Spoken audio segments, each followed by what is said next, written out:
전생 주님 홀로 받으소서.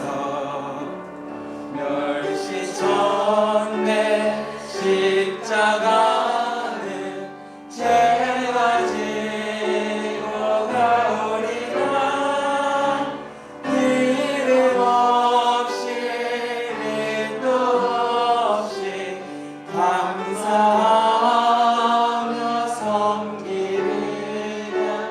이름 없이 빛도 없이 감사하며 이름 없이 빛도 없이 이름 없이 빛도 없이 감사하며 섬기리라. 이름 없이 빛도 없이 감사하며 섬기리라. 아멘. 이 시간 함께 기도하길 소망합니다. 아골골짝 빈들에도 복음을 들고 가고 소돔 같은 거리에도 사랑을 안고 찾아가는 우리 매기풍교회 성도님들 되시기를 소망합니다. 종기 영광 모든 전세는 주님만 받으시고 멸시천대 십자가는 우리가 지는 그런 저희가 되기를 소망합니다. 이렇게 이름 없이 빛도 없이 섬기실 수 있는 저희가 되기를 소망합니다. 이 시간 예배를 위해서 그런 마음으로 함께 기도하며 나아가겠습니다. 함께 기도하겠습니다.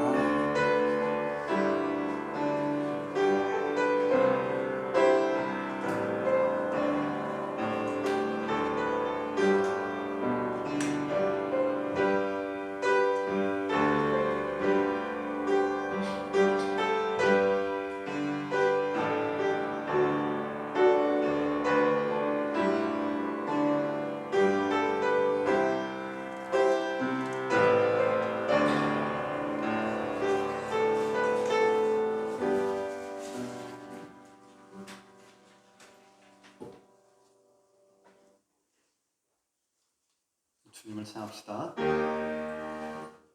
주님을 찬양하라. 온 세상이여.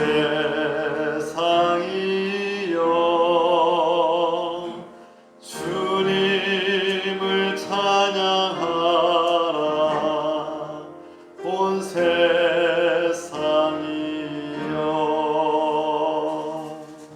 주님을 찬양하라.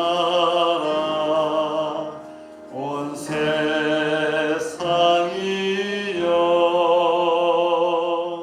주님을 찬양하라. 온 세상이여.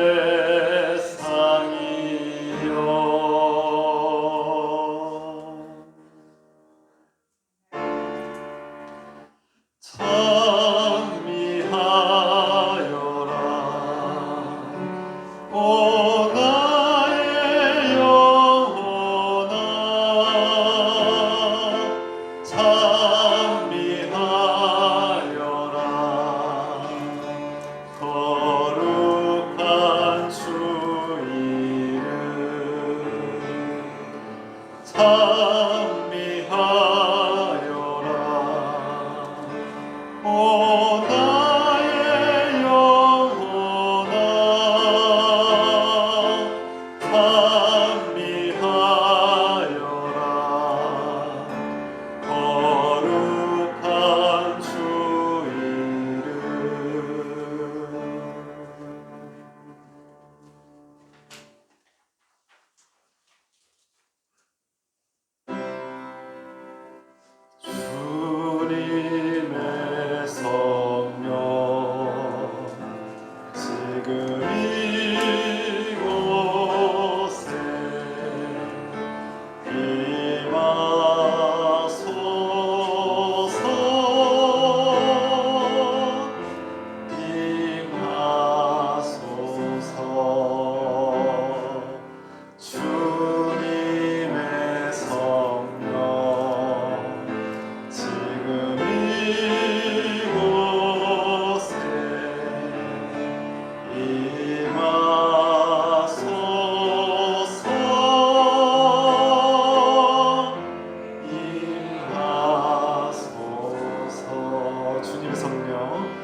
우리 주 예수 그리스도의 은혜와 하나님의 사랑과 성령의 교통하심이 여러분과 함께 하시기를 축복합니다.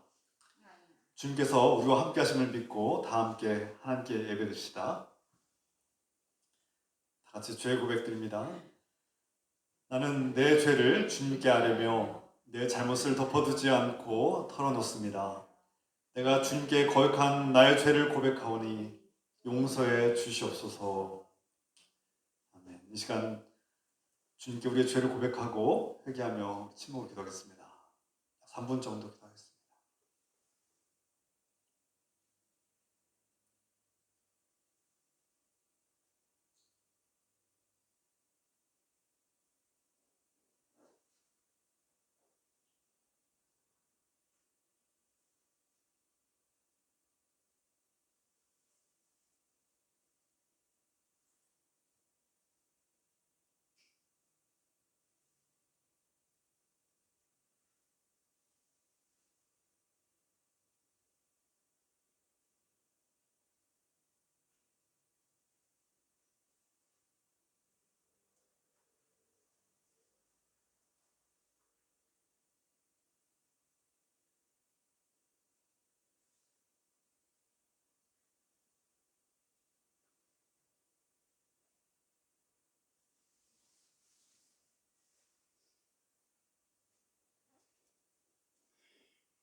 죄 용서를 선포합니다.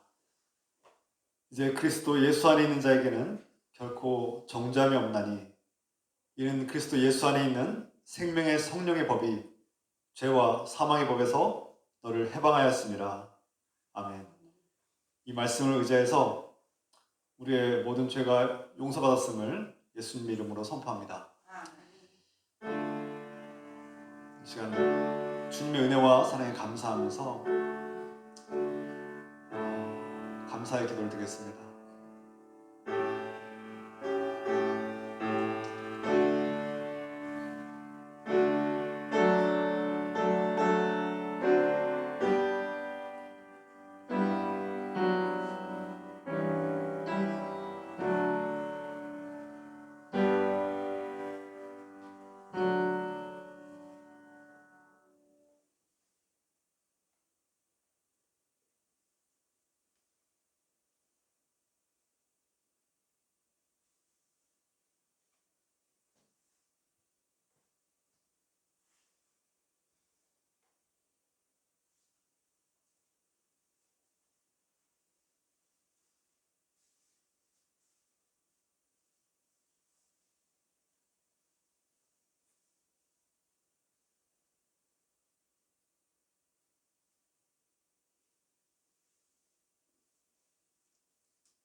아멘.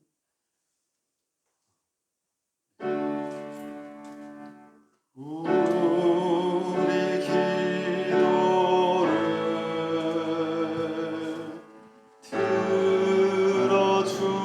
들어주시고 주님의 평화를 내려주소서.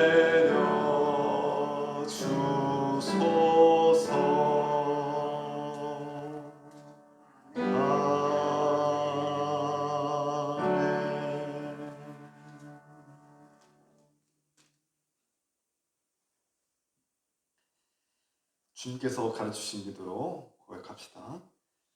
하늘에 계신 우리 아버지여, 이름이 거룩히 여김을 받으시오며 나라가 임하시오며 뜻이 하늘에서 이루어진 것 같이 땅에서도 이루어지이다.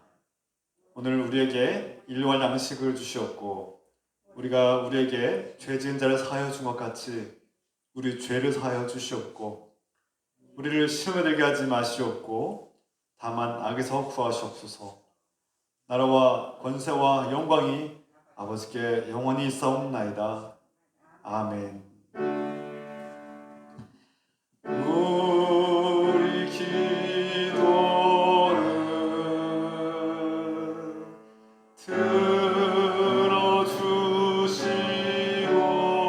들어주시고 주님의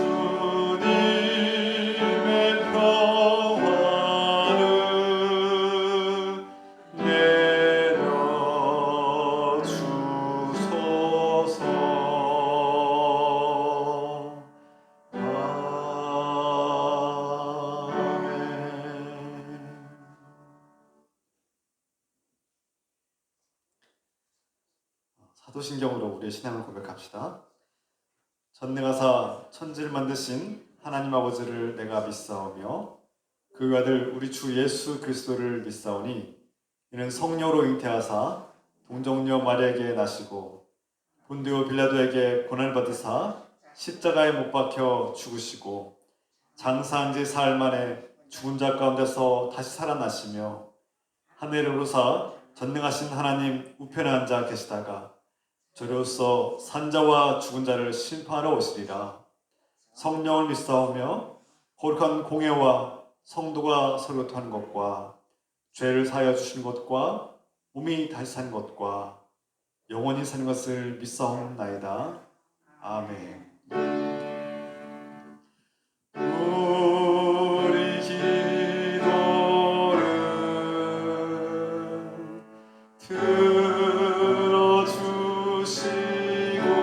들어주시고 주님의 평화를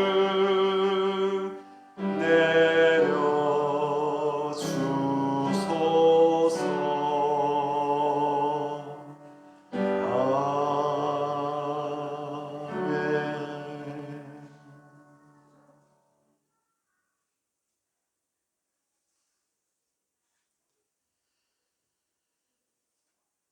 시간 감사의 찬송가 472장 찬송 드리시면서 준비하신 예물을 하나님께 드리겠습니다.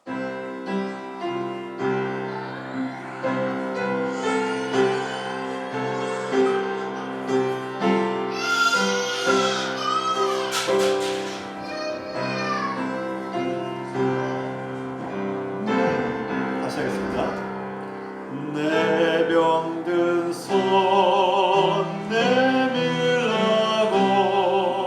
주 예수님 말씀 안에 그 말씀을 굳게 믿고 병든 손을 내밀어라.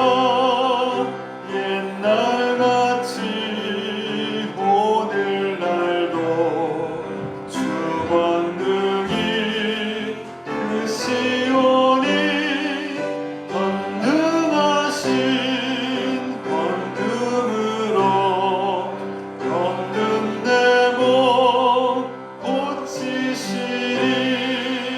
내 병든 손 내밀어라. 주 예수님 고치시리. 내 병든 손 내밀어라.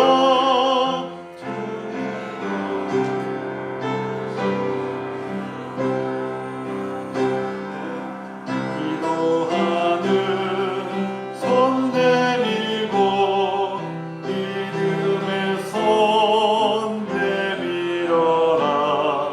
순종의 손 내밀어서 주님의 손 붙잡아라. 저 갈릴리 바다에서 주 예수님 행하신 일 오늘날도 믿는 자는 그 능력을 보리로다. 내 병든 손 내밀어라. 주 예수님 고치시리. 내 병든 손 내밀어라. 주님 고치시리라.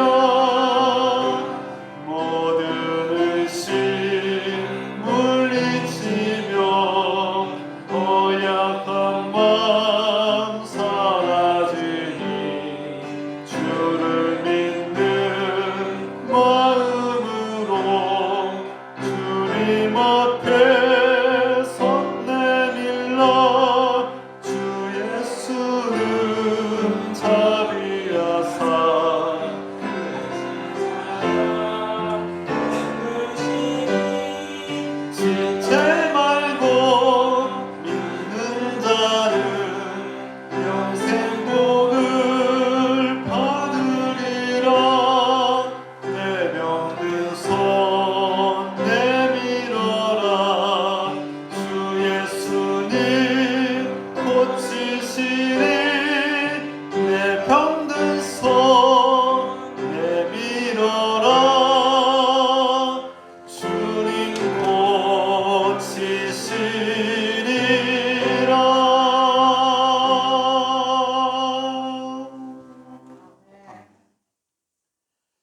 손송자 권사님께서 기도도 하시겠습니다.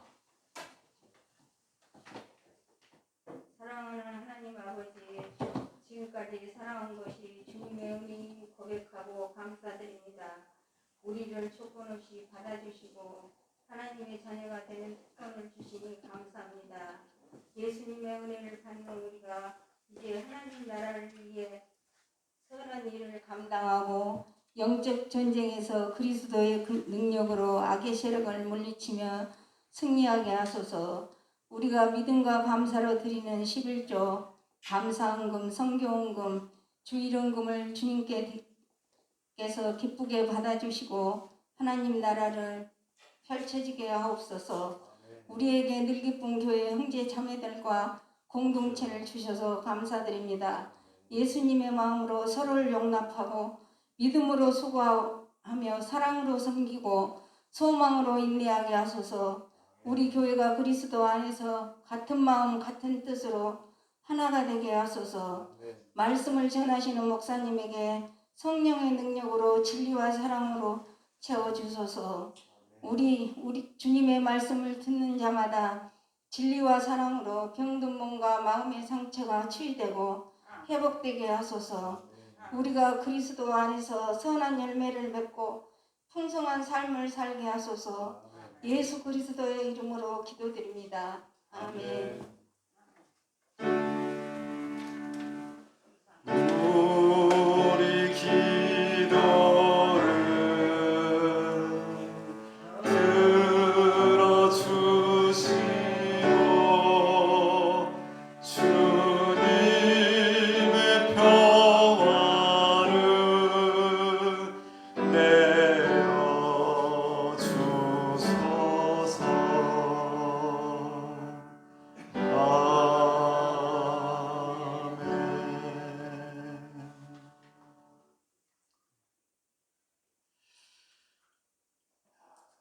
지금 주 이름으로 인사합시다. 주 이름으로 환영하고 축복합니다. 환영하고 사랑합니다. 감사합니다.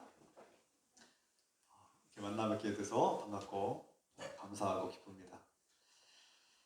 몇 가지 소식을 전하겠습니다. 다음 주일 예배는 창조절 9째 주일 예배로 또 종교개혁 주일 예배로 함께 되겠습니다.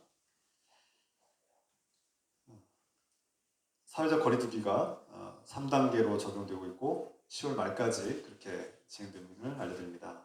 좌석수 30% 이내까지 그렇게 대면 예배에 드릴 수 있습니다.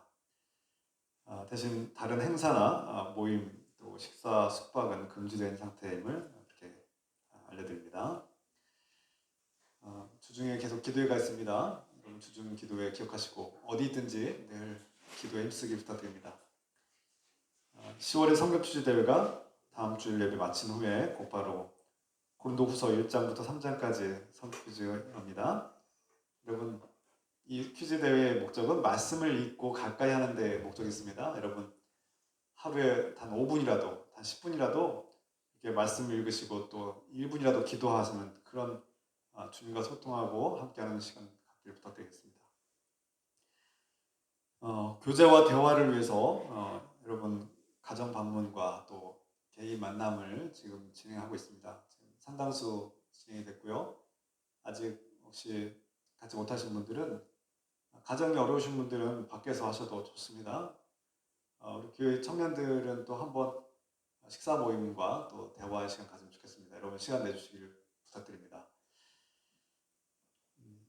이 시간은 우리 교우들을 위해서 기도하는 중보 기도 시간인데 1, 2분 정도 우리 아프신 분들, 특히 우리 신종호 목사님 병원 중에 계신데 잘 치유되시도록 기도해 주시고 또 이사 잘 기도해 주시고 부탁드리며 이렇게 1, 2분 정도 그냥 기도합시다. 사랑의 하나님 아버지, 사랑하시는 신종호 목사, 오늘 약함과 주께서 하시고 불쌍하시고 도와주옵소서. 제 자격을 풀어주시고 가운데 치우시고 주옵소서. 성령 성령님과 가정과 불쌍하시고 도와주시고 위로하시고 소망을 주시고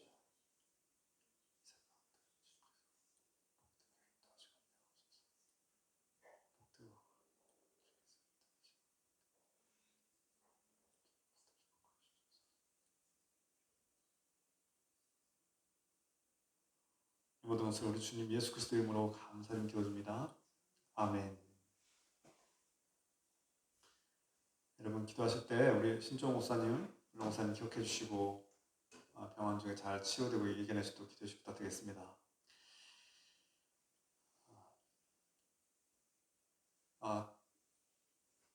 또 한 가지 더 말씀드리면 최근에 얼마 전에 알게 됐습니다. 우연히 한별자매의 할아버지께서 몇 주 전에 돌아가신 걸로 그렇게 알게 됐습니다. 여러 가지 사정이 있습니다. 그래서 여러분 많이 위로해 주시고 격려해 주시고 기도해 주시기 부탁드리겠습니다.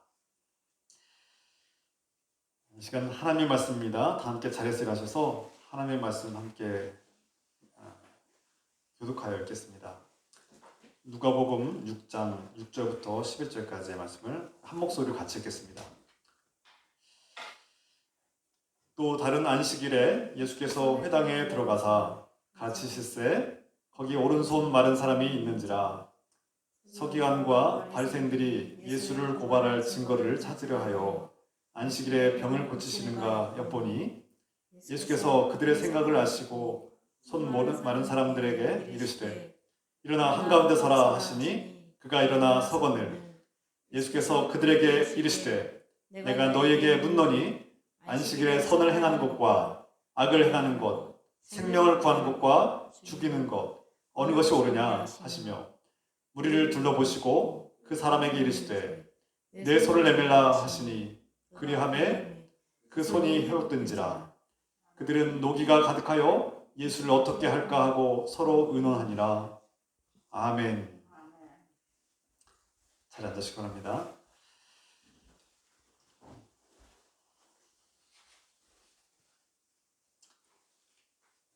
예수님은 종종 이스라엘의 전통과 율법의 규칙을 파괴하고 자유롭게 행동하시는 모습을 볼 수 있습니다.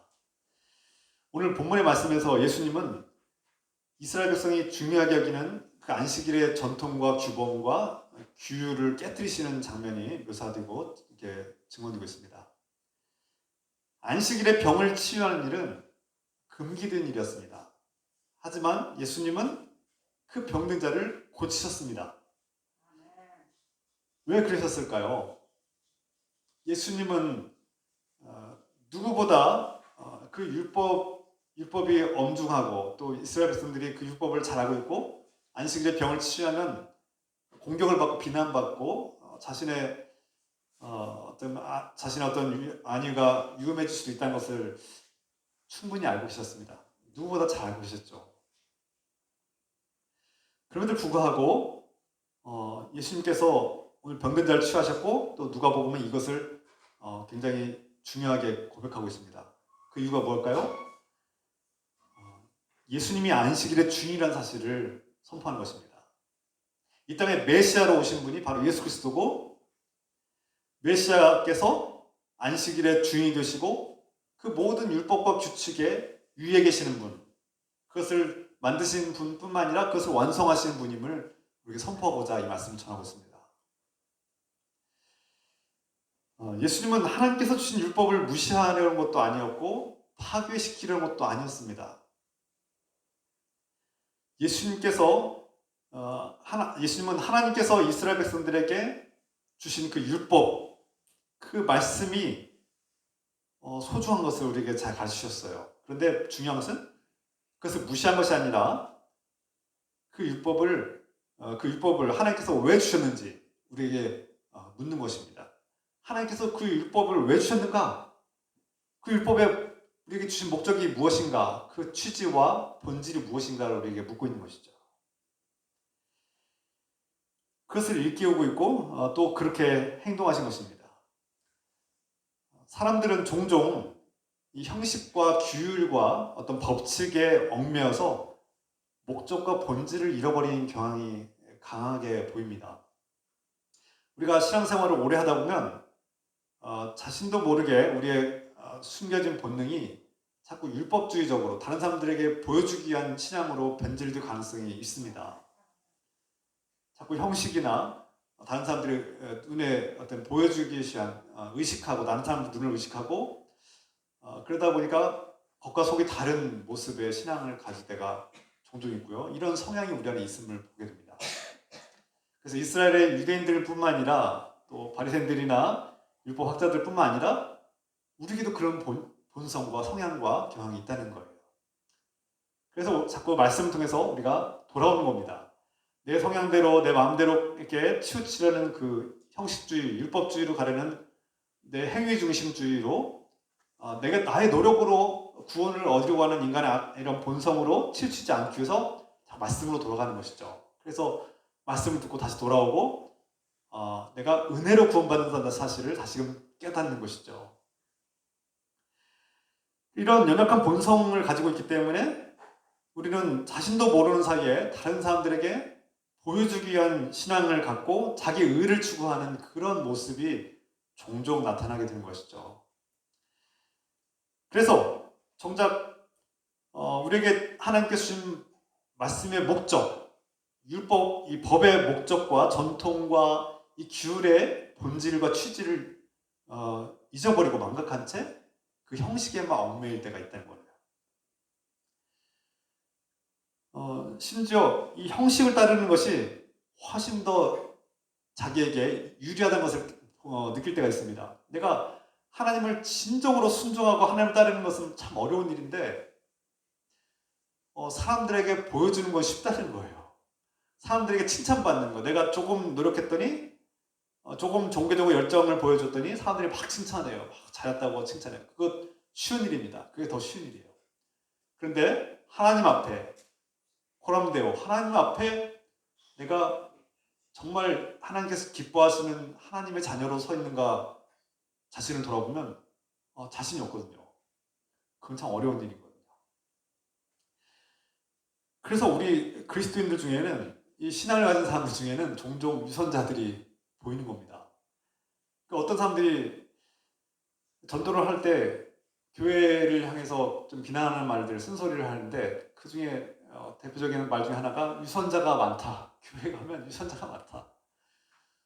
겉으로는 참 거룩한 척하고 이렇게 거룩하게 예배드린 것 같은데 교회 밖에만 나가면 자기 하고 싶은 대로 다 한다는 거예요. 그리고 믿지 않는 사람들과 똑같다는 거예요.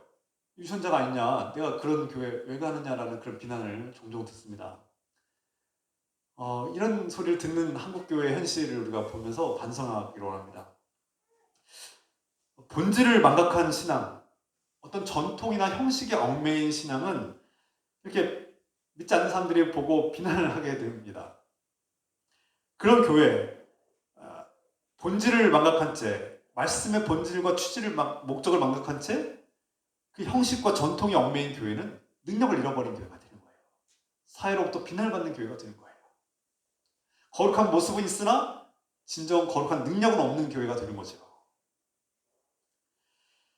그런 교회는 끊임없이 그 형식 때문에, 절차 때문에, 어떤 보여주기 위한 의로움 때문에 자꾸 갈등이 생기고 마찰이 생기고 다툼이 일어나기 마련입니다. 오늘날 한국교회, 또 우리 교회로 돌아옵시다. 우리가 혹시 교회 전통이 더 중요하다고, 전통과 규율과 우리의 관습이 중요하다고 그것을 지키기 하기 때문에 혹시 교회의 본질을 잃어버리고 있는 것은 아닐까요? 돌아옵시다.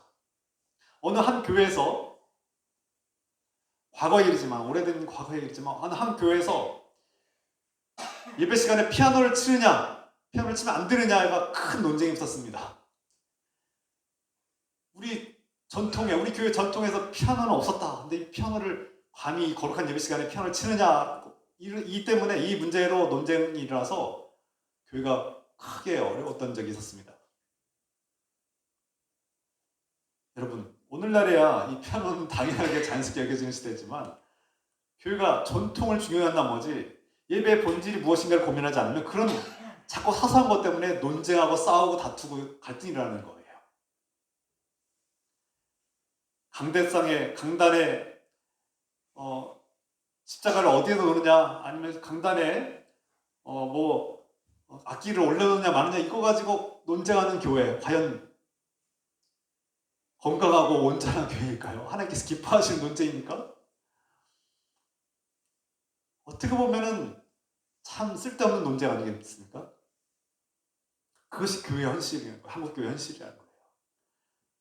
제가 작은 예를 들었을 뿐 그것은 또 다른 문제로 지금도 한국에서 여전히 일어나고 있는 문제가 아닐까요? 오늘 본문의 말씀에서 안식일에 회당에서 예수님은 이 오른손이 말라서 쓸 수 없는 장애인을 만납니다. 그리고 그를 고치십니다. 앞에서 말씀드린 것처럼 유대인의 전통과 율법을 따르면 이 장애를 가진 사람을 안식일에 치유하는 일은 불법입니다. 안식일법을 어기는 거예요. 자신들의 전통과 규율을 어기는 거예요. 그러니 공격을 받죠. 또 그 당시에 유대인들은 장애를 가진 사람들은 회당에 들어온 것을 금기했습니다. 제사 드릴 때, 본래 제사 드릴 때 레위기의 말씀처럼 그 제사장의 뜰 안에는 장애인들이 들어오면 안 됩니다. 장애를 가진 사람은 들어올 수 없게 되어 있습니다. 그리고 제사장들도 자신이 제사장의 가문과 직분을 맡아야 되는 사람임에도 불구하고 장애가 있으면 빼버립니다. 제외시킵니다. 장애가 있는 사람은 제사장이 될 수 없었어요. 제사장의 직분을 감당할 수도 없고 또 감히 제사장의 그 공간에 들어갈 수도 없고 회당도 마찬가지였어요. 그 연장선에서 회당에도 장애인들을 멀리하고 금기하는 그런 경향이 강했던 거죠. 여자와 아이들도 본당에는 못 들어갔습니다. 저 구석에 따로 별도로 여자와 아이들이 들어갈 수 있는 공간을 만들거나 아니면 아예 여자아이는 금기시고 들어올 수 없게 만들었습니다. 성인 남자로 인정하는 남자들만, 건강한 남자들만 그 회당에 들어가게 했던 거예요. 그런데 장애인이 들어왔어요. 오늘 오른손이 뒤틀고 오그라지고 쓸 수 없는 어떤 오른손 장애를 가진 사람이 예배당, 회당에 들어온 거죠. 사람들이 기뻐할 리가 없습니다. 좋아할 리가 없어요. 본문의 말씀에서 장애인이 이 회당에 들어온 것 자체가 문제가 될 수 있습니다. 물론 예외 상황도 있을 수 있어요. 그런데 그런 경향이 강한 상황에서 이 장애인을 곱게 보는 사람이 없다는 거예요. 그가 회당에 들어올 수 있었던 이유는 뭘까요? 한편으로는 그가 예수님을 사모하는 마음으로 예수님의 말씀을 듣고 싶은 마음에 몰래 이 자신의 장애를 숨기고 덮어서 숨기고 몰래 들어왔을 가능성도 있습니다. 예수님 말씀 너무 듣고 싶어서, 예수님 만나고 싶어서, 또 예수님에게 치유를 얻기 위해서 왔을지도 모릅니다. 또 한편으로는 그 사실을 알면서, 그가 장애를 가진 것을 알면서도 예수님을 시험하려는 세력들, 예수님이 안식일에 또 율법을 어기고 그 병든 자를 고치는지를 시험하고 그를 테스트하기 위해서 그 장애인이 그 회당에 들어오는 것을 허락했을지도 모릅니다. 제가 볼 때 그 장애를 가진 사람이 예수님을 만나고 싶었고 회당에 몰래 들어오려고 했고요. 또 동시에 어떤 사람들은 그가 장애를 가졌고 이 장애인이 들어온 것을 알면서도 몰래 눈 감아줬을지 가능성이 큽니다. 예수님이 어떻게 하는가 보려고. 그래서 예수님의 꼬투리 잡고 예수님을 비난하고 예수님을 끌어내릴 수 있는 그런 명분을 잡기 위해서 그렇게 했을지도 모릅니다. 이 장애를 가진 사람의 삶을 우리가 돌아보면 어떨까요? 여러분, 우리가 손으로 일을 하지 않습니까? 남자들은 성인이 되어서 또 가정을 책임지고 일을 하고 생계를 유지하기 위해서 손으로 일을 합니다. 손과 발을 이용해서 일을 하게 되는데 오른손이 마비되거나 장애를 가져서 사용할 수 없으니 얼마나 고통스럽겠습니까? 일을 할 때도 어렵죠. 누가 일꾼으로 쓰겠습니까? 부자가 아닌 이상 생기에도 어려웠을 거고 가난하게 됐을 것입니다. 경제적 어려움이 있을 것입니다. 그리고 또 사람들이 그 장애를 가진 사람들을 무시하고 사별하는 경향이 있죠. 그 성인 남자가 자신의 장애를 부끄러워하고 또 이스라엘의 그 종교적 정서와 분위기에서 뭐라고 했습니까? 제가 여러 번 말씀드렸듯이 죄책감을 가집니다. 장애를 가진 것은 하나님께 죄를 졌기 때문에 벌을 받아서 징벌을 받아서 가진 것으로 여겼기 때문에 이건 죄의 대가로 여긴 것입니다. 얼마나 불행합니까? 부끄럽고 숨겨야 되는 늘 고통스럽고 괴로운 인생이었을 것입니다. 친구도 많지 않았을 거예요. 외로웠을 가능성이 큽니다. 누굴 만날 때마다 사람 만나는 게 두렵고 겁이 나서 사람들 만나는 거 어려워서 외톨이로 살았을 가능성이 큽니다. 어디 가서 떳떳하게 악수하지도 못하고 이렇게 떳떳하게 일하지도 못하는 그런 어려움이 있는 사람이에요. 사회적으로 외면당하고 소외되는 약자인 것이죠. 약자 중에 약자입니다. 그런 그가 그렇게 마음의 어려움과 그렇게 억눌리고 짓눌린 마음을 가지고 살아갈 때 그는 예수님의 소문을 듣고 예수님 말씀을 듣기 위해서 그 회당에 온 것이죠. 그러던 중에 말씀을 전하시던 예수님께서 그 회당에서 그 장애를 가진 사람이 발각됐습니다. 그 과정은 잘 모르겠습니다. 누가 떠밀었는지 아니면 누가 알렸는지 아니면 예수님께서 먼저 보셨는지는 정확히 알 수 없지만 그가 눈에 띄게 된 거예요. 발각이 된 거죠. 그 공동체가 이 장애를 가진 사람들을 보는 시선이 곱지 않았다고 했습니다. 아니 그 이상이겠죠. 더 좋지 않은 시선으로 그를 바라봤을 가능성이 큽니다. 이 장애를 가진 사람은 늘 그렇게 짓눌린 마음으로 억눌린 마음으로 괴롭게 살아왔을 것이고 사람들의 그 차갑고 냉랭하고 자신을 비난하는 듯한 정죄하는 듯한 눈빛과 태도에 늘 상처를 받았을 것이 분명합니다. 이때 예수님은 자신을 비난하고 자신을 고발할 세력들이 함께 있음에도 불구하고 그것을 아셨음에도 불구하고 이 안식일에 관한 율법과 이스라엘 전통과 규율을 누구보다 잘 알고 계신 예수님은 그 병자를, 그 장애인을 불러냅니다. 자신의 말과 행동을 바리새인들이 비난하고 자신을 고발할 것을 알고 계셨음에도 불구하고 자신의 평판과 지위가 순식간에 떨어질 수 있는 가능성이 있음에도 불구하고 예수님은 그 병자를 치유하셨습니다.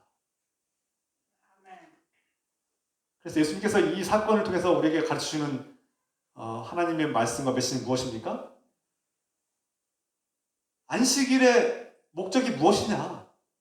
하나님께서 이 안식일 법을 주신 목적과 취지가 무엇이냐를 우리에게 묻고 있는 것입니다. 여러분은 왜 예배드립니까? 예배의 목적은 무엇입니까? 여러분 무엇 때문에 이 예배의 자리에 나왔고 우리는 무엇을 예배 가운데 해야 됩니까? 예수님께서 단적으로 물으시죠.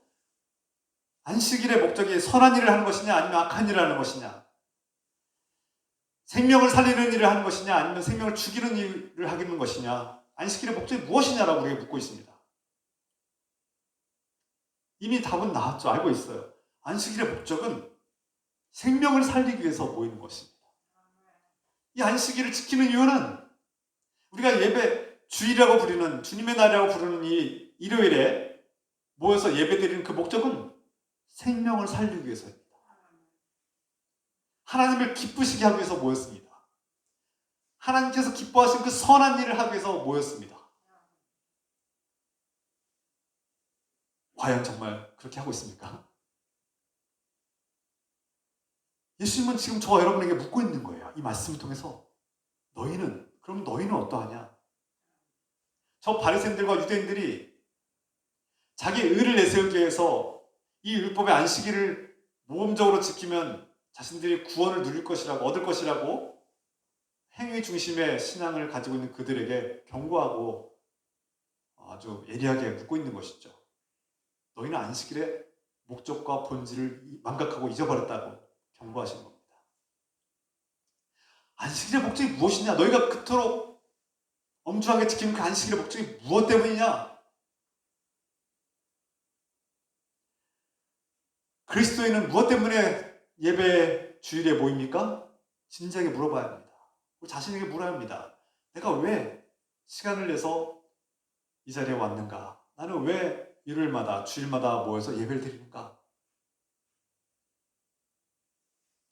수많은 이유들이 있을 수 있습니다. 어떤 분은 교회 가면 예배 드리면 병이 난다. 병을 낫기 위해서. 어떤 분은 내 사업에 좀 도움이 될까 해서 왔다. 어떤 분은 내가 좋은 사람들 만나러 왔다. 내가 좋은 강의 들으러 왔다. 도덕적으로 좀 도움이 될 것 같아서 여러 가지 이유들이 있을 수 있습니다. 그러나 그것은 예배의 본질이 아닙니다. 교회는 무엇을 하는 곳입니까? 교회는 왜 세워졌고 우리는 왜 이곳에 모입니까? 여러분들이 교회죠. 여러분들이 모이는 곳이 교회입니다. 내가 교회죠. 내가 교회. 누누이 말씀드립니다. 내가 교회다.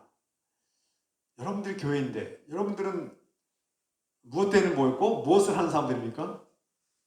생명을 살리기 위해서 모였습니까? 선한 일을 하기 위해서 모였습니까?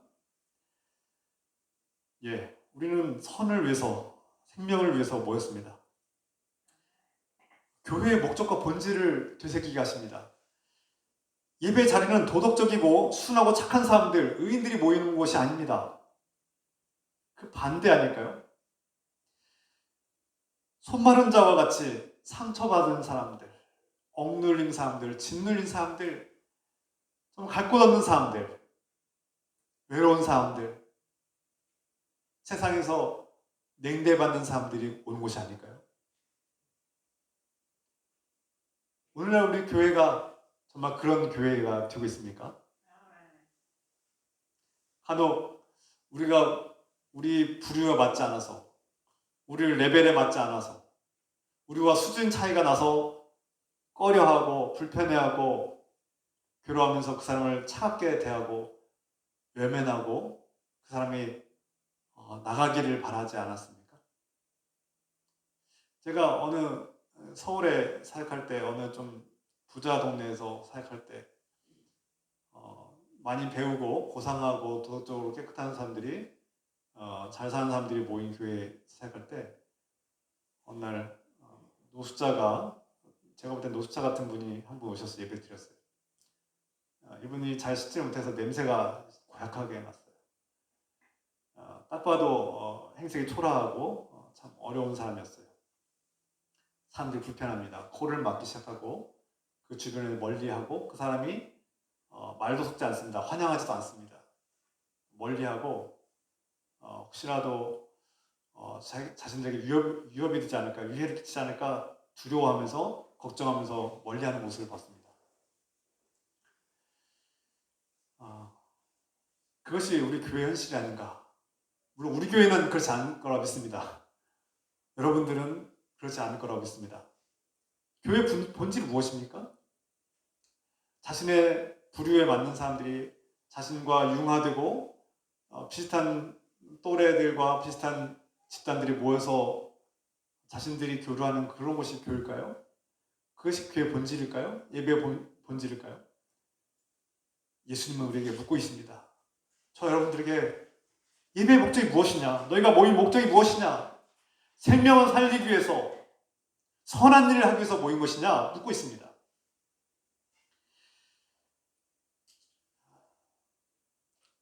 교회는 손 마른 자와 같이 이렇게 상처받고 고통받고 인생에 실패한 사람들이 말할 수 없는 고통을 겪고 있는 사람들이 와서 손을 내미는 곳이 아니겠습니까? 그래서 교회는 항상 말썽이 있고 문제가 있을 수 있습니다. 교회 안에는 아까 말씀드린 대로 유선자도 있습니다. 겉으로는 착한 척하지만 세상에서 실패하고 낙오하고 허무함과 공허함과 괴로움 때문에 눈물 흘리며 거칠고 아직 다듬어지지 않은 사람들이 모이는 곳입니다. 그래서 말썽이 있죠. 아직 거칠게 말하시는 분도 있고 아직 예수님 누구인지도 모르는 사람들이 와서 유화감을 느낄 때도 있습니다. 과거가 있어서 비밀이 많은 사람도 있어요. 대화가 잘 안 통하는 사람도 있습니다. 그런 사람들이 모이는 곳입니다. 그래서 교회는 완벽한 곳이 아닙니다. 교회는 그렇게 아프고 병든 사람들이, 고장난 사람들이, 실패한 사람들이 모여서 예수께서 베푸시는 그 따스한 손길과 은혜를 받기 위해서 모인 곳이기 때문입니다. 교회는 완벽한 곳이 아닙니다. 그러나 이곳에 희망이 있죠. 이곳에서 우리는 희망을 가지고 그 연약하고 부족한 사람들이 서로를 붙잡고 끌어주고 인내하고 용납하고 도와주고 섬기기 위해서 모인 거 아니겠습니까? 생명을 살리기 위해서 그 사람들에게 선한 일을 하기 위해서 모인 것이 아니겠습니까? 물론 예수 그리스도를 믿음으로 영접하고 오랫동안 신앙생활하고 훈련받은 사람들은 성숙해져서 누군가의 모범이 되고 본이 되고 이끄는 사람이 되어야 되죠. 그런 사람들이 많아야 교회가 성숙한 교회가 되고, 그렇게 아프고 병들고 소외당하고 괴로운 사람들이 왔을 때 그들을 품어줄 수 있는 영적인 부모가 됩니다. 영적인 어른이 많아야 그런 어린아이와 같은 자들을 돌볼 수 있는 교회가 되는 것이죠.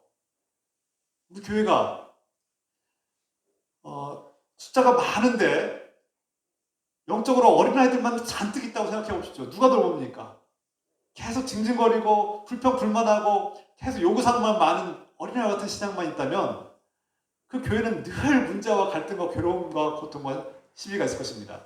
반면 영적으로 훈련받아서 영적인 어른이 되어서 영적 부모가 되어서 누군가를 돌보고 도와주고 위로하고 격려하고 이끌어주시는 사람이 많다면 그 교회는 성숙한 교회가 될 것입니다. 우리 교회가 이런 교회가 되길 소망합니다. 우리 교회가 과거의 전통이나 추억에 안주해서 율법적인 생각과 과거 전통 때문에 얽매여서 사람을 살리는 일, 선한 일을 하는 일에 주저하고 망설이고 그것을 외면하는 그런 변질되고 껍데기만 남은 교회가 되지 않도록 기도합시다. 반대로 내가 참 부담스럽고 좀 어렵고 당혹스럽고 익숙하지 않아서 좀 불편하지만 그것이 하나님 생명을 살리는 일이고 선교하는 일이고 선한 일이라면, 하나님께서 기뻐하시는 일이라면 그 부담감을, 그 불편함을 감수하겠다고 고백하고 인내할 수 있는 그런 성숙한 신앙을 갖는 교회로 변화되기를 소망합니다. 불편해요. 그냥 기존에 내가 하던 신앙생활이 훨씬 편한데 믿지 않는, 이제 막 새가족 신앙을 시작한 새가족들과 함께 신앙을 맞추려면 불편하죠. 제 아이가 가끔씩 이런 말을 합니다. 자기 이제 배드민턴 그 동아리를 하는데, 배드민턴이 이제 실력이 1년 정도, 2년 정도 되니까 이제 실력이 많이 늘었어요. 그런데 이제 갓 시작한 배드민턴 치는 친구들, 갓 시작한 아이들하고 치려고 하니까 레벨이 안 맞다고, 수준이 안 맞아서 재미없다는 거예요. 예, 막 그렇습니다. 신앙생활을 오래 하신 분들은 이제 자신만의 패턴과 익숙함이 있어서 이제 갓 시작한 새가족들과 신앙생활을 맞추려면 어려워요. 불편해요. 재미없어요. 제가 우리 아이들하고 가끔씩 놉니다. 자주 못 놀아서 미안한데 가끔씩 놀 때 수준이 맞겠습니까? 저하고 아이들하고 수준이 맞아요? 안 맞죠. 그럼 어떻게 해야 됩니까? 제가 수준을 낮추고 맞춰야죠. 이게 성숙한 사람의 모습 아닐까요? 어른의 모습 아닙니까? 어른이 아이한테 맞춰줘야지 아이가 어떻게 어른에게 맞춥니까?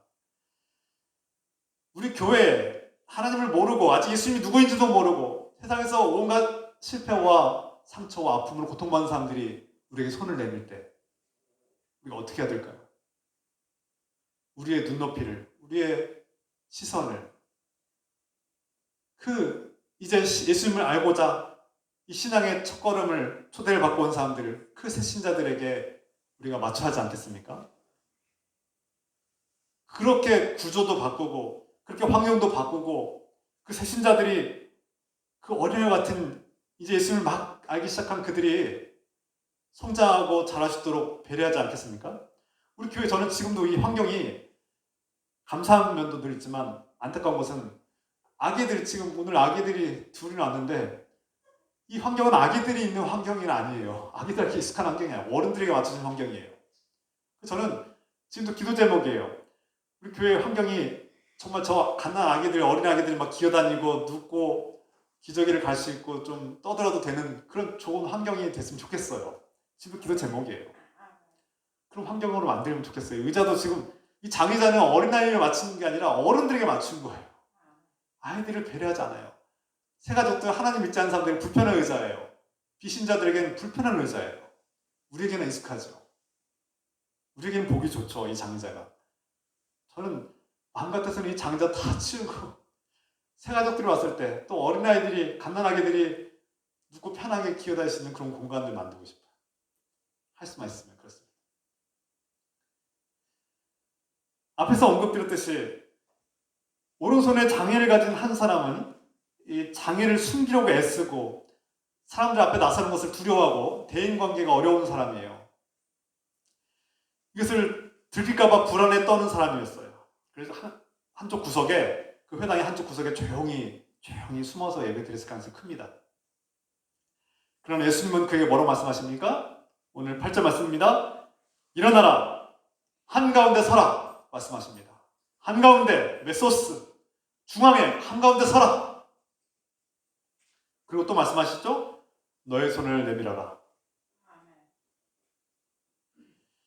예수님은 그에게 숨겨진 치부를 내밀으라고 말씀하십니다. 동시에 뭐라고 말씀하십니까? 그 전에 일어나라, 한가운데 서라. 공동체 안에서 많은 사람들을 가운데 서라는 것입니다. 가운데, 주변에 구석에 소외당한 채 있지 말고 가운데로 나오라는 거예요.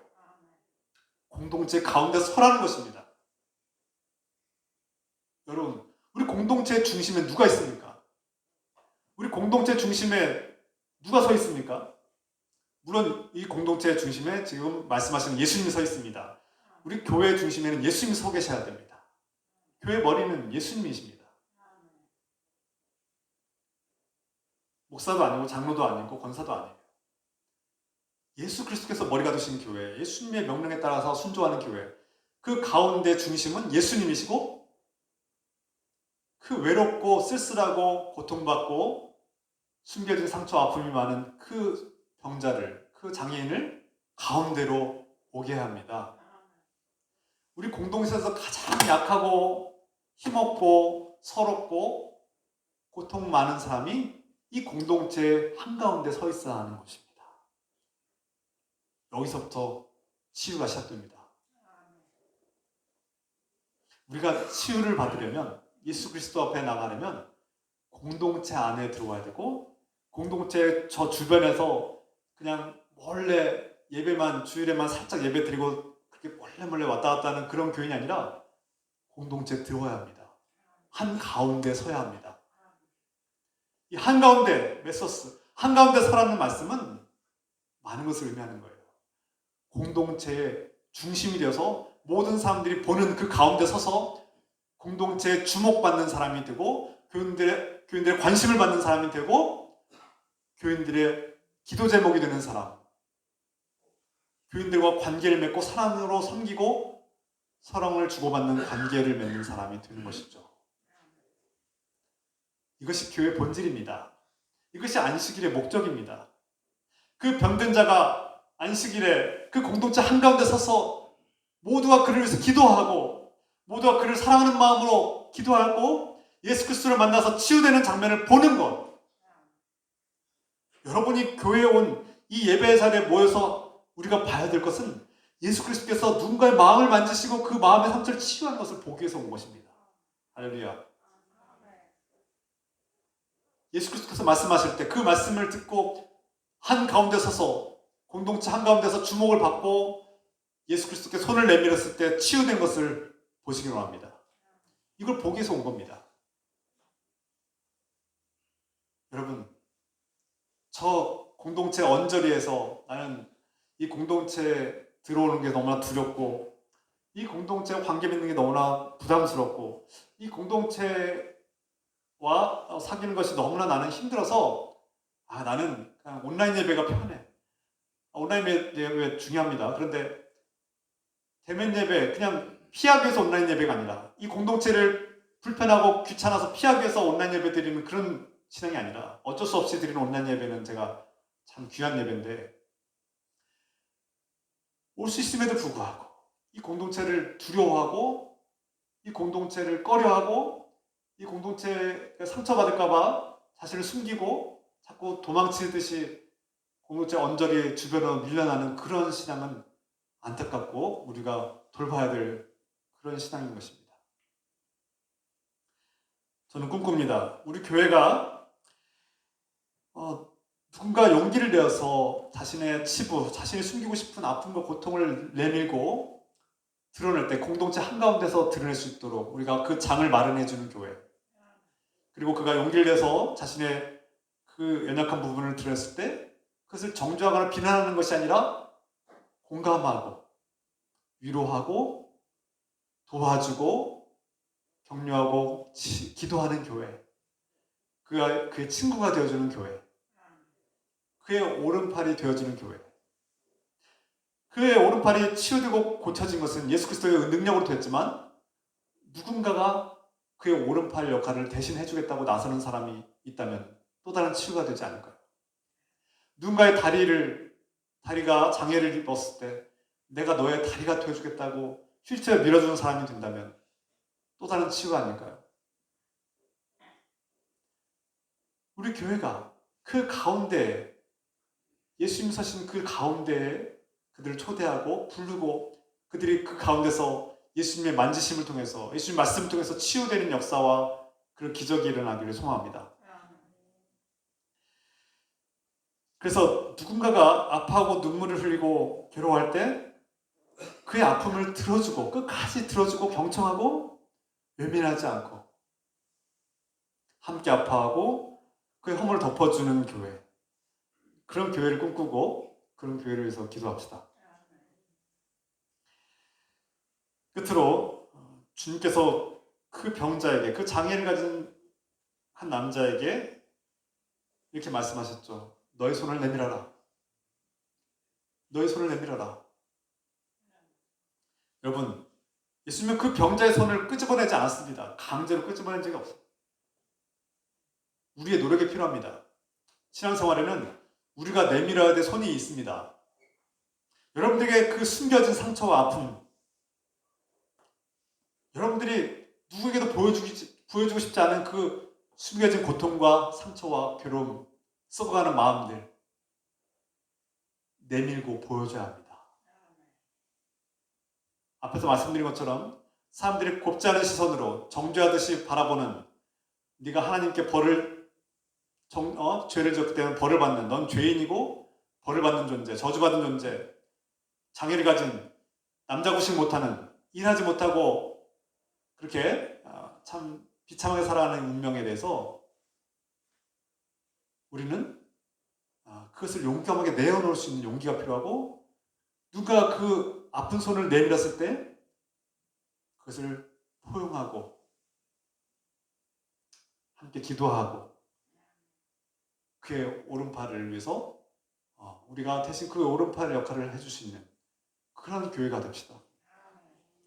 여러분, 우리가 상처로 인해서, 분노로 인해서, 또 때론 미움과 우리 안에 아직 치유되지 않은 어떤 미움과 증오, 어떤 두려움과 불안, 또 끊임없는 걱정 때문에 제대로 쓰지 못하는 오른손, 누군가 베풀지 못하고 내밀지 못하는, 누군가가 다가서는 것이 너무나 두려운 우리의 마비되고 병든 손을 내미십시다. 여러분, 용기를 내시고 내미십시다. 우리가 소그룹에서, 때로는 성경 공부에서, 구역 예배에서, 목장 예배에서 우리 아픔을 내려놓는 건 참 어려운 일이죠. 그 장애를 가진 손을 내미는 것은 참 어려운 일입니다. 두려운 일이에요. 그때 우리는 지혜롭게 행동해야 됩니다. 누군가 그 병든 손을 드러냈을 때 절대 비난하지 마시고 그의 아픔을 위해서 눈물로 기도해주는 그런 교인이 됩시다. 그래서 우리가 우리에게 숨겨진 이 아픔과 괴로움은 예수 그리스도 앞에 내어놓고 예수 그리스도 앞에 치유되기를 기도하고 또 공동체 한가운데서 그것이 이루어진다는 사실을 믿어야 합니다. 예수 그리스도를 만나는 일, 그에게 우리 손을 내미는 일이 중요합니다. 그런데 그것은 공동체 한가운데서 일어나야 된다는 사실을 늘 명심하십시오. 나 혼자서 하나님과 좋은 관계를 맺고 나 혼자서 봉사하고 선한 일을 하면 됐지. 내가 이 정도만 하면 됐지. 내가 이 정도 하면 좋은 그리스도인이고 내가 이 정도 하면 천국 하나님 나라 가지. 이러한 생각은 한가운데로 오라고 하신, 한가운데로 일어나서 한가운데로 와서 그 메소스 가운데 서서 손을 내미라고 하신 주님의 뜻을 모르는 사람의 뜻입니다. 모르는 사람의 그리스도인. 주님께서는 이 공동체 한가운데로 우리를 부르시는 분이심을 늘 우리가 명심해야 합니다. 그리고 우리는 오늘날 우리의 그 병든 손을 내밀 때 전통이다, 규율이다, 안식이다, 안 된다라고 거절하지 않으시고 있는 모습 그대로 사랑으로 은혜로 우리를 받아주시는 그 주님의 따스한 은혜와 사랑이 충만하게 우리 안에 거하기를 간절히 소망합니다. 오늘 이 말씀 통해서 우리 교회의 본질을 돌아봅시다. 전통과 규칙을 따르느라 교회의 본질을 잃어버린, 그래서 서로 분노하고 서로 정죄하고 비난하고 늘 선한 일과 생명을 살리는 일을 외면하는 그런 교회를 벗어버리십시다. 과감하게 벗어버리십시다. 그 대신 이것이 하나님께서 기뻐하시는 일이라면, 우리의 정서나 상식에서 벗어나는 일이고 우리가 참 부담스러운 일이지만 그것이 하나님께서 기뻐하시는 선한 일이라면 과감하게 행동할 수 있는 그런 교회가 됩시다. 뭔가 바꿔야 될 때 그것이 내가 불편하니까 안 됩니다라고 반대하는 것이 아니라, 그것이 정말 나한테 좀 불편하고 내가 정서에 맞지 않지만 하나님께서 기뻐하시는 말씀에 부합한, 그것이 누군가를 살리는 일에, 믿지 않는 사람들을 살리는 일에 선한 일이라면 과감하게 받아들이고 수용합시다. 그래서 우리 교회가 맞습니다, 누군가가 그런 말씀에, 선교에 하나님께서 기뻐하시는 일이다, 선한 일이라는 것을 제안하면 내가 좀 불편하더라도 그것이 하나님을 위한 일이고 선한 일이라면 과감하게 받아들입시다. 우리 중에 누군가가 용기를 내어서 자신의 숨겨진 상처, 아픔과 고통을 내어놓고 공동체 한가운데 주목을 받을 때 그의 아픔과 그의 서글픔과 고통을 공감하고 품어주고 나누고 위로하는 공동체가 됩시다. 우리 밀품교회가, 여러분, 숫자가 중요합니까? 숫자가 아무리 많아도, 어떤 한 교인이 이런 고백하는 것을 들었습니다. 저번에 어느 교회 갔는데 상처를 주더는 거예요. 그 교회가 참 크고 화려하고 잘 된 시스템이 있는데 자꾸 자기가 좀 가난하고 연약하고 내세울 것이 없고 참 보잘것없는데 가니까 참 무시하고 상처를 주더라는 겁니다. 그 교회는 도무지 갈 수 없다는 겁니다. 여러분, 반대로 그 교회는 참 허름하고 볼 것도 없고 내세울 것도 없는 교회지만 갔더니 참 사랑스럽더라, 따스하더라, 나를 포용해 주더라, 나를 있는 모습 그대로 존중해 주더라.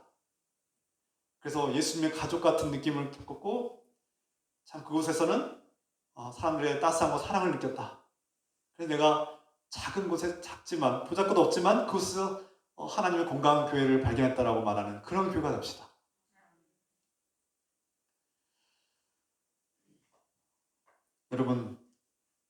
여러분들이 누구에게도 말 못할 아픔과 상처와 고통들이 있습니까?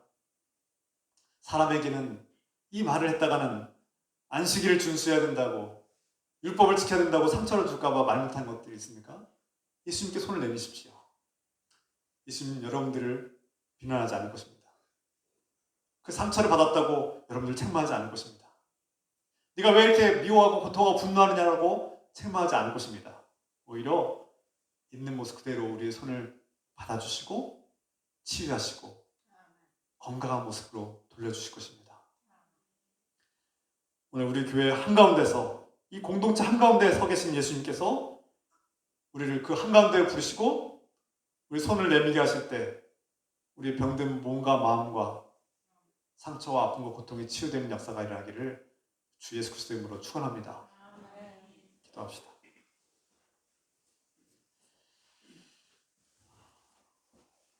주의 말씀 우리의 생명이시고 인생의 등불이 되신 줄 믿습니다. 주의 말씀 삶의 등불이요 우리 앞길에 빛이시라.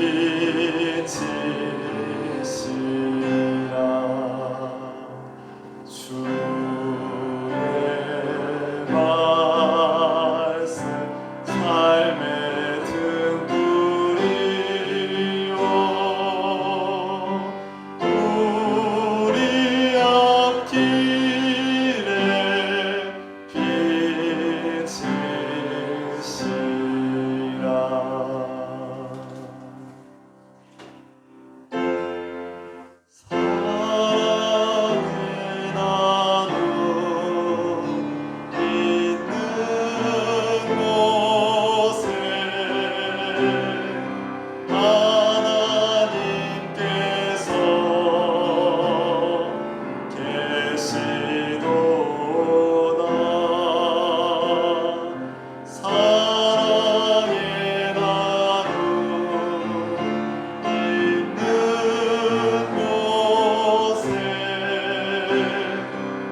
예수께서 여러분에게 묻습니다. 안식일의 목적이 무엇이냐? 너희는 무엇 때문에 예배드리고 무엇을 위해서 예배드리냐고 묻습니다. 예배의 목적과 본질, 교회의 목적과 본질을 되새기고 기도합시다. 나아가서 너의 손을 내밀으라고 말씀하십니다. 한가운데 서서 가운데로 나오라. 그리고 너의 손을 내밀라고 말씀하신 주님의 음성을 듣습니다. 우리의 뒤틀린 상처와 미움과 분노와 걱정과 불안으로 뒤틀려버리고 두려움 때문에 마음이 된 우리의 손과 같은 우리의 마음이 치유되고 회복되기를 기도합시다. 함께 기도합니다. 주님, 이 공동체 한가운데로 나오게 하시는 주님, 우리의 손을 내밀라고 하시는 그 병든 손, 쓸 수 없는 마비되고 두려움에 떠는 손, 누구에게도 말 못할 그 고통과 괴로움을 주님께 내어놓고 주님께 맡기고 의지하는 그 손을 내밀 때 즉시 치유되고 회복된 것처럼 우리의 병든 몸과 마음이 예수 그리스도 앞에 내어놓을 때 치유되고 회복되게 하옵소서. 공동체 한가운데서 모두가 보는 그 가운데서 많은 사람들이 예수 그리스도의 말씀으로 예수 그리스도의 그 만져주심으로 치유되고 회복되는 역사를 보게 하옵소서. 우리 기쁨 교회 안에서 이 공동체 한가운데 서 계신 주님께서 우리를 그 가운데 부르시고 이 공동체 안에서 서로 기도하게 하시고 서로를 포용하게 하시고 서로를 위로하게 하시고 서로를 격려하게 하시고 기도하게 하신 주님의 은혜를 발견하게 하옵소서. 이 은혜로 치유되는 역사가 놀라운 역사가 일어나게 하옵소서. 우리의 병든 마음과 우리의 상처 입은 심령이 치유되고 회복되게 하여 주시옵소서. 주님, 그래서 우리 교회가 서로의 아픈 마음과 그 병든 손을 치유하는 교회, 서로의 고통과 고민과 괴로움을 털어놓을 때 위로하고 받아주고 섬기는 교회, 서로를 위해서 기도하는 교회가 되게 하옵소서. 우리 기쁨 교회가 그렇게 변화되는 교회, 새로운 변화를 기쁘게 받아들이는 교회, 그 기꺼이 그 불편함을 감내하는 교회, 생활적을 위해서 생명을 살리기 위해서 변화를 감내하고 그 변화를 기꺼이 받아들이는 교회가 되게 하여 주십시오. 주님, 이러한 교회를 함께 꿈꾸고 기도합니다. 주께서 성령의 능력으로 열매 맺게 하여 주십시오.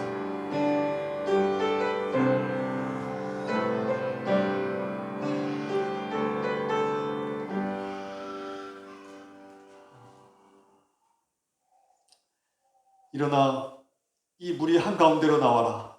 그리고 너의 손을 내밀라고 말씀하시는 주님의 음성을 듣습니다. 우리의 병든 몸과 마음을 주님께 내어놓습니다. 이 공동체 한가운데 서 계신 주님을 바라보며 우리의 상처 입은 심령, 우리의 분노의 마음, 우리의 씻어지지 않은 그 미움의 마음과 걱정과 두려움과 두려움과 우리의 불안한 마음을 내어놓습니다.